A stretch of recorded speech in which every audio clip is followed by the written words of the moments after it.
আমরা হলাম এই সংসারের সব থেকে বড় যোদ্ধা, তাই না?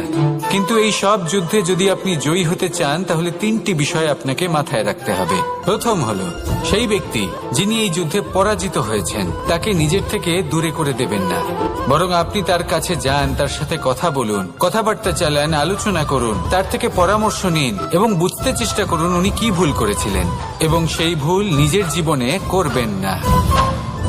দ্বিতীয়, সেই ব্যক্তি যিনি এই যুদ্ধে জয়লাভ করেছেন তার অভিজ্ঞতা থেকে শিখুন। তিনি কি কি পদক্ষেপ নিয়েছেন, কিভাবে তিনি প্রারব্ধের গতিপথ বদলে দিয়েছেন, কোথায় বুদ্ধি প্রয়োগ করেছেন আর কোথায় বল প্রয়োগ করেছেন, এই সব কিছু তার থেকে শিখুন।